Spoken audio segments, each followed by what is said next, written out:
Welcome to my video of me showing love to my golden Land Cruiser. I hope you'll enjoy it.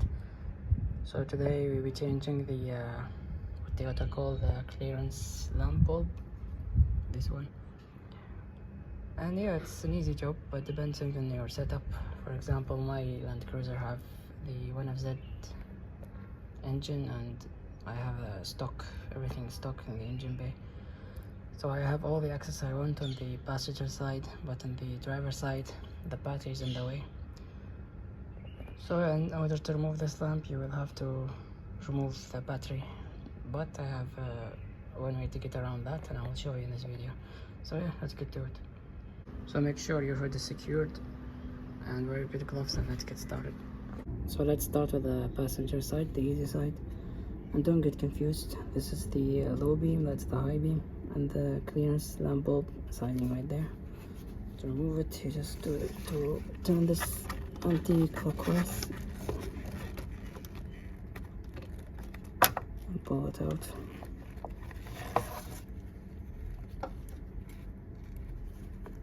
What the hell is this?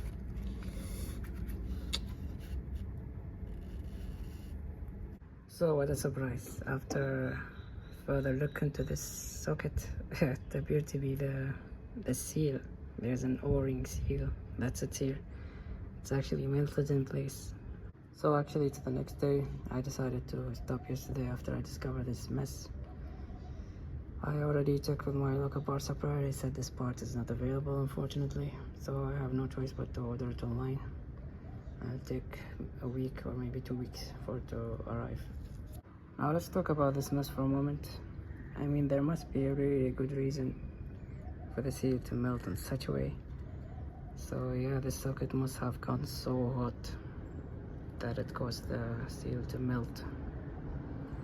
And the only way that this socket can get so hot is this bulb. So yeah, now that I had that time to think about it over the night, I actually remember I took my car to this idiotic workshop a long time ago to replace this bulb for me. And I remember they actually didn't use a new bulb for me. They put a bulb they had on the side as a spare. It worked, so I did not complain at that time, but look at the damage it caused. This bulb rating must be different.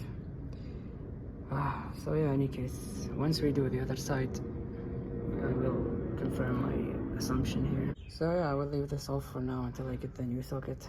I will not put this back because I don't want to spread this what's left of the seal on the headlight housing. It's really sticky and hard to clean. But hopefully for you, you don't have to face such complication.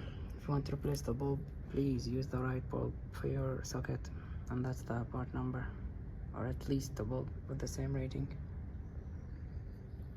Just pull the old bulb out and put the new bulb, reconnect it to the connection, and then put it in the housing, turning clockwise. So here's the driver's side, and like I mentioned earlier in the video, the battery is in the way.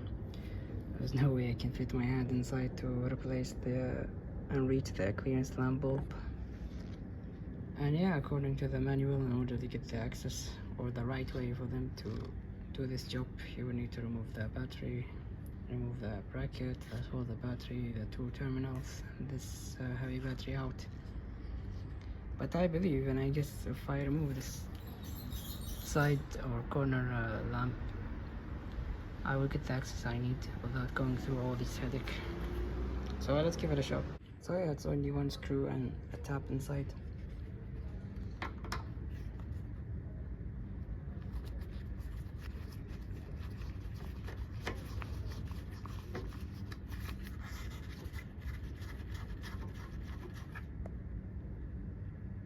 So next, to remove this lamp, you should not use random methods. You should not use brute force, because there's a tab inside that can easily break. You will need one of these, the right tool for this job, a plastic prior. Insert it here. Just make sure you insert it enough, and then pull it out. Pull it up gently. There you go. Let me remove this. I need 2 hands, and I'll show you. You can leave the lamp hanging on the bumper. It's not very heavy, so there's no tension in the wire. And here's the clearance lamp. A sneaky one, and I was right.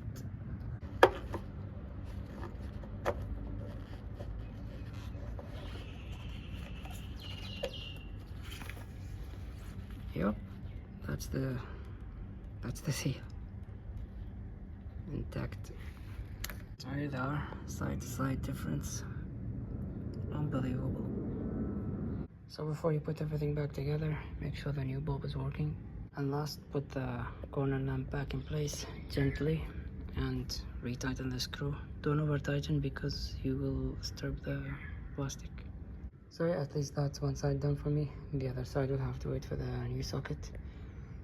So yeah, thanks for watching. Keep your landing cruisers happy and don't forget to charge yourself. Bye.